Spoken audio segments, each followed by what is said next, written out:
এতিয়া আমাৰ মুখ হৈছে দুখন, এখন মুখে আমি এই পচা দেহটোক ৰক্ষণাবেক্ষণ দিবৰ কাৰণে আহাৰ খাওঁ, আৰু দ্বিতীয়খন মুখ হৈছে কৰ্ণপথ। কৰ্ণপথেদি আমি ভগৱন্তৰ কথাবিলাক হৃদয়ংগম হোৱাৰ লগে লগে আমাৰ হৃদয়খন চাফা হয়। হে ৰাম জয় জয় কৃষ্ণ যাৰ স্মৰণ মংগল, জাগ যোগাদিৰ হৰি নাম মহাফল। ও হেনয় পৰমানন্দ মাধৱ কনিত, হোমৰিও নৰ নিৰন্তৰে এক চিত্ৰ। কৃষ্ণ কথায় অমিতক পীয়ূষা বধানে, কৰিও যতন যাৱে প্ৰাণ থাকে মানে। হে ঘোৰ কলি যুগে মল মতি মনুষ্যৰ,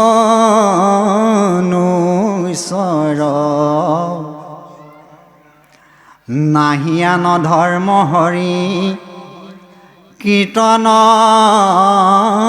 তপৰ।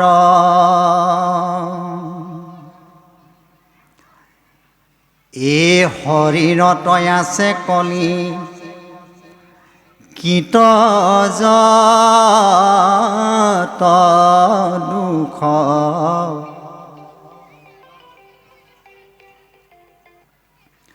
এই গুচুক প্ৰথমে কৰা হৰি হৰি ঘোষ।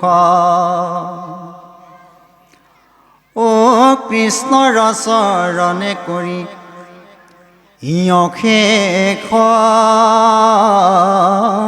প্ৰণতি,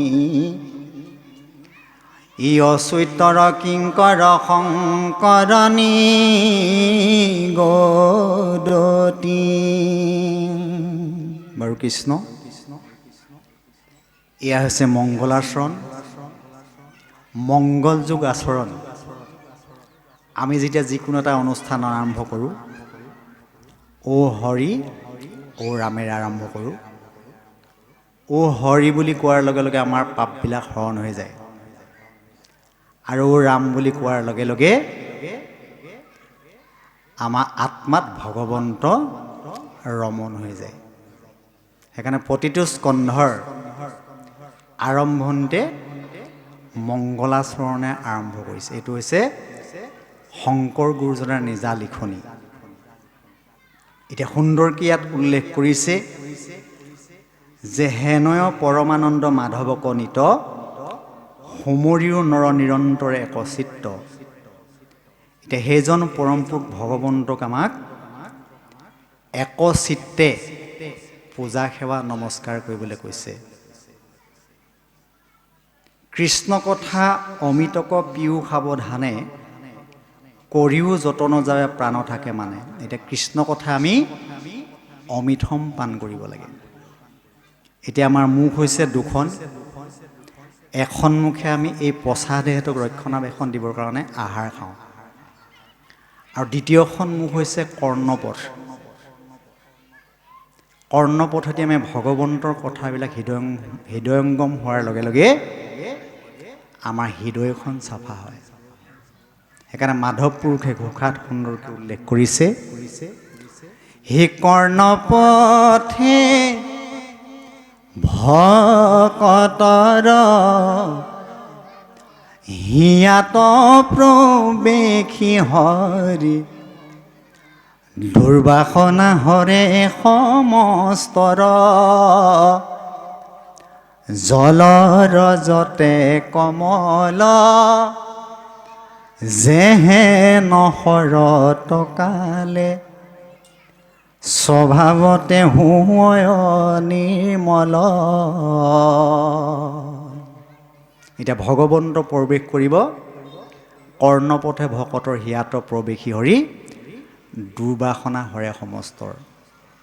এতিয়া ভগৱন্তৰ কথাবিলাক আমি শুনাৰ লগে লগে আমাৰ ভিতৰত থকা বেয়া বস্তুবিলাক ওলাই যাব। কোনবিলাক? হিংসা, ঈৰ্ষা, কুৰ্চুট, কপট, দম্ভ, দেশ, অহংকাৰ, তিৰস্কাৰ, এইবিলাক আপোনা আপুনি ওলাই যাব। সেইকাৰণে এটা ফকৰা যোজনাত কয় যে এখন গৃহস্থীৰ ঘৰলৈকে 4জন অতিথি আহিছে। অতিথি অহাৰ লগে লগে মাক আৰু পিতেকে কথা পাতিছে, হেৰু বোপাই, যে অতিথি আহিলে হয় অতিথিক খোৱাবি কি, নিজৰ ঘৰত খাবলৈকে চাউল নাই। গতিকে অতিথি খেদাৰ কিবা এটা উপায় কৰ। মাক আৰু পিতেকে কথা পাতিছে। মাকে পিতেকক কৈছে যে ধানখিনি উদা, মানে কেঁচা, ঢেঁকীটো পচা, খুবলিটো ফুটা, থোৰাটো ভুটা, অতিথি আহিল 4জন, ঘৰত অসংখ্য বাঢ়িবন, বাপেৰক মাত, বাপেৰে আহি মুখ মাৰক, বোলে অতিথি ওলাই লৰ মাৰক। যদিও ফকৰা, ইয়াৰ আধ্যাত্মিকটো কিন্তু গধুৰ। এতিয়া ঢেঁকীটো পচা মানে হৈছে আমাৰ দেহাটো পচা,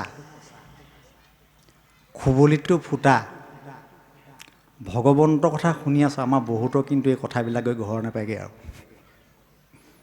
থোৰাটো ভুটা, বহুতে ভাগৱততে বহি আছে, মনটো যদি গৈ আপোনাৰ ঘৰৰ বিভিন্ন কামত লাগি আছে, আপুনি ইয়াত বহি থাকি লাভ নাই। অতিথি আহিল 4জন। আমাৰ দেহ গৃহখনত 4জন আমি অতিথি পুহি ৰাখিছোঁ। এই 4জন অতিথি হৈছে কাম, ক্ৰোধ, লোভ, মোহ, আমাৰ দেহ গৃহখনৰ মুখ্য অতিথি। আৰু ঘৰত অসংখ্য বাঢ়িবন। এই বাঢ়িবনবিলাক হৈছে হিংসা, ঈৰ্ষা, কুৰ্চুট, কপট, দম্ভ, দেশ, অহংকাৰ, তিৰস্কাৰ, এইখিনি হৈছে বাঢ়িবন দেহ গৃহখনৰ। বাপেৰক মাত, বাপেৰ মানে হৈছে ঈশ্বৰ। বাপেৰে আহি মুখ মাৰক। কৰ্ণপথে যেতিয়া আমাৰ ভগৱন্তৰ কথাবিলাক সোমাই যাব, সোমাই যোৱাৰ লগে লগে অতিথি ওলাই লৰ মাৰক। এই অতিথিখিনি ইয়াত থাকিবলৈ ইয়াত ঠাই নাপায়। এতিয়া আমি কলিযুগত, যিহেতু কলিযুগৰ মানুহবিলাক অতি মলমতি হৈ উঠিছে, গতিকে আমাৰ যিমানবিলাক মানে লেতেৰা বস্তু আছে সেইবোৰ আমি পানী দি চাফা কৰিব পাৰোঁ, কিন্তু হৃদয়খন চাফা কৰিব পৰা চাবোন মাত্ৰ এডোখৰ আছে। এই চাবোনডোখৰ হৈছে কৃষ্ণ নাম শ্ৰৱণ। মই আজি অলপ দিনৰ আগত বাৰাণসীত গৈছিলোঁ।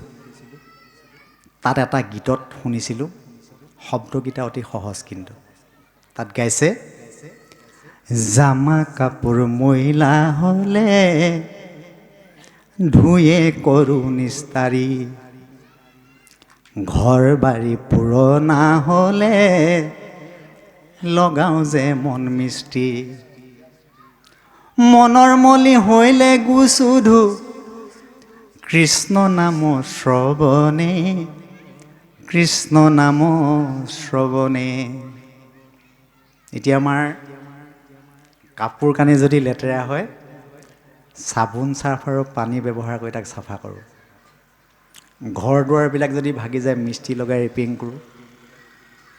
আৰু কলিযুগত মনৰ মলিকণ ধুবৰ কাৰণে চাবোন মাত্ৰ এডোখৰ আছে। এই চাবোনডোখৰ হৈছে কৃষ্ণ নাম শ্ৰৱণ।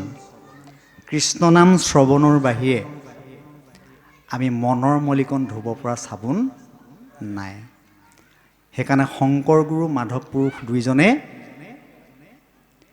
অতি যত্ন সহকাৰে আমাৰ অসমীয়া সমাজখনলৈ কীৰ্তন, দশম, ঘোষাৰ ৰত্নাৱলী, এই 4 ভাগ পুথি দি থৈ গৈছে, যিখিনিৰ দ্বাৰা আমি নিজক সংস্কাৰ কৰি ৰাখিব পাৰোঁ। আৰু শৰীৰত আছে কলি কীটযত দুখ, গুচুকে প্ৰথমে কৰা হৰি হৰি ঘোষ, কৃষ্ণৰ স্মৰণে কৰি অশেষ প্ৰণতি, অচ্যুত কিংকৰ শংকৰ নিগদতি। এই দ্বিতীয় স্কন্ধ শংকৰ গুৰুৱে সংস্কৃতৰ পৰা অসমীয়ালৈ অনুবাদ কৰিছে আৰু অতি প্ৰাঞ্জল ভাষাত বুজিব পৰাকৈ আমালৈ আগবঢ়াই থৈ গৈছে। তাৰ পাছত আছে